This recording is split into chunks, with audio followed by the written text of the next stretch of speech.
హమ్మా బండ్లగానే sir ఐతారం పూట బీఆర్ఎస్ వాళ్ళను గట్టిగా నేర్చుకుండుగా BRS working president KTR sir శ్వేతపత్రం రిలీజ్ చేసి కాంగ్రెస్ మీద ఇసుకుపడ్డాడు. విధ్వంసమైన తెలంగాణను వికాసం దిక్కు, సంక్షోభంలో కూరుకుపోయిన రాష్ట్రాన్ని సమృద్ధి దిక్కు ఈ 10 ఏళ్లలో తీసుకుపోయినాం. అది తెలుసుకోకుండా కాంగ్రెస్ సర్కార్ ఉత్తగానే మా మీద మొత్తుకుంటుందన్నాడు కేటీఆర్. ఇక దీని మీద బండ్ల గణేష్ అన్న బగ్గ ఫైర్ అయ్యిండు. పవర్ లేని వాళ్ళు పవర్ ప్రజెంటేషన్ ఎందుకు సార్?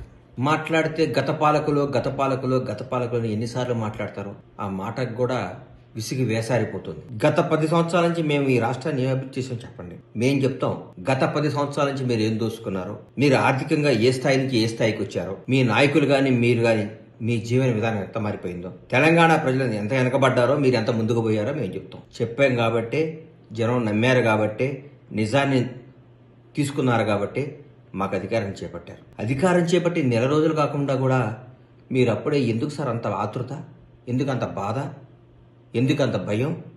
అంటే ఆ అంటే 10 ఏళ్లలో అది చేసినాం ఇది చేసినాం అని అంటారు. అసలు ఏం చేసిండ్రు మీరు ఈ 10 ఏళ్లలో అని కౌంటర్ ఇచ్చి పడేసిండు. పవర్ లేని వాళ్ళు పవర్ పాయింట్ ప్రెజెంటేషన్ ఇచ్చుడేందని ఇచ్చి పడేసిండు. అసలు వాళ్ళు చెప్పే 10 ఏళ్ల మాట చెప్తేనే నవ్వొస్తుందని సెటైర్ వేసి సలికి చెద్దరి కప్పినంత పని చేసిండు. 10 ఏళ్ల పాటు మీరు ఏం దోసుకుండ్రో, ఏ స్థాయి నుంచి ఏ స్థాయికి వచ్చిండ్రో, మీ వల్ల తెలంగాణ ప్రజలు ఎంత వెనకబడ్డారో అందరికీ తెలుసు. మీరు కొత్తగా ప్రెజెంటేషన్ ఇచ్చుడు అవసరం లేదని అరుచుకుండు. ఎలక్షన్లలో మేము కూడా ఇదే చెప్పినాం, దాన్ని జనాలు నమ్మిండ్రు, మాకు అధికారం ఇచ్చిండ్రు, దీంతోనే తెలుస్తుందిగా పబ్లిక్ ల మీ పొజిషన్ ఏంది అనేది అని వేసిన సెటైర్ మళ్ళీ వేయకుండా వేసుకుండు. అరే అదేందో నెల రోజులు కూడా కాలేదు, అప్పుడే బీఆర్ఎస్ వాళ్ళు మస్తు బాధపడుతుండ్రు, మస్తు భయపడుతుండ్రు.